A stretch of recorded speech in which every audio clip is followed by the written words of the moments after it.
person to match with is your future spouse. And the worst person to match with on a dating app is your current spouse. It's weird. Like, before,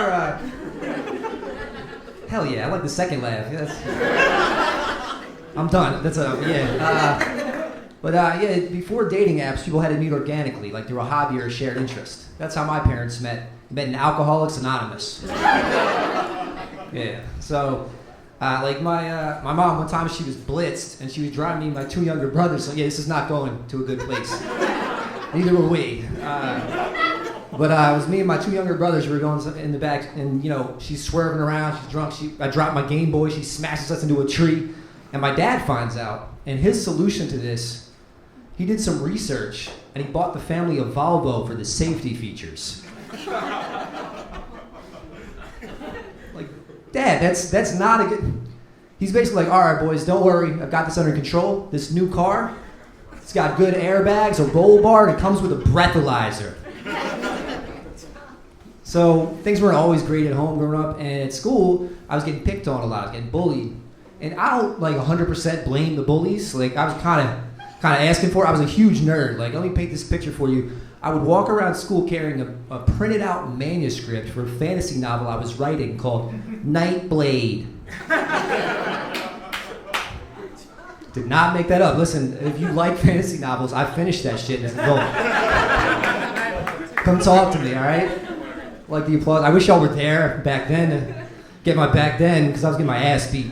But you know, so I was getting picked on at school, and things weren't great at home a lot of the time, so it was kind of overwhelming. So in order to cope, I got a gun, and no. And that joke has gotten much scarier to tell this week, like, seriously. Sometimes I don't. Y'all seem like you could handle it, so I went for it. But, no? Oh, shit, my bad. I misjudged. Can we rewind to just do the neuralizer for Men in Black and just... But no, so what I actually did, obviously that's not what I did. What I actually did was I started to box. And boxing's hard. Like, I remember my first time sparring. Got in the ring, I thought I was ready, but I look over at my opponent. He's warming up. He's got a customized sweatsuit on that said the Black Bull.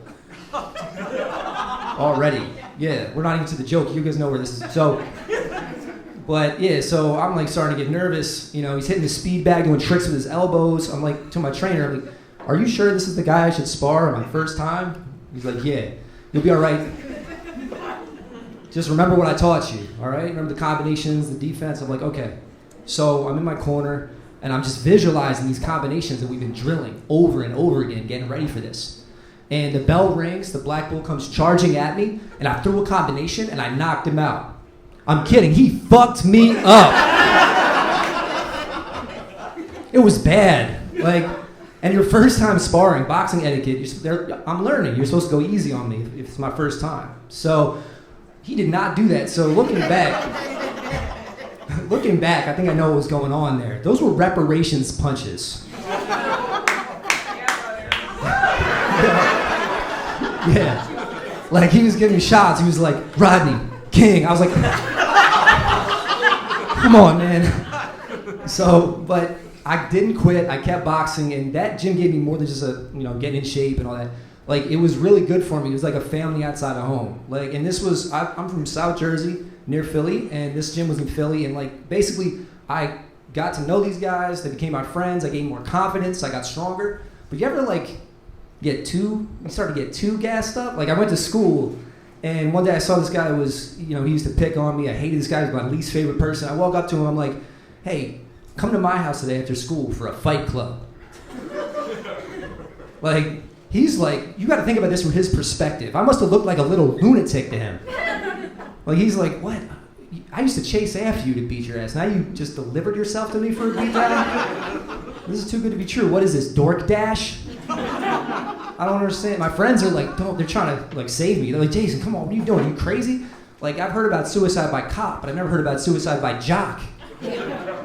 Don't do it. But I'd already committed, so after school, we're in the grass, big circle of people, all looking in at me to watch the fight. The vibe was, this was my execution, all right? It wasn't good, but I was like, okay, just calm down, just do what you know what to do. We start to fight, and he's swinging haymakers at me right off the bat. And he's trying to take my head off my shoulders. But it's okay. I'm blocking. I'm getting under shots. I'm doing good until I tripped on something. I was off balance. He caught me with a shot. He knocked me out. I'm kidding. I fucked him up. Thank you. My name is Jason Howard. I appreciate y'all.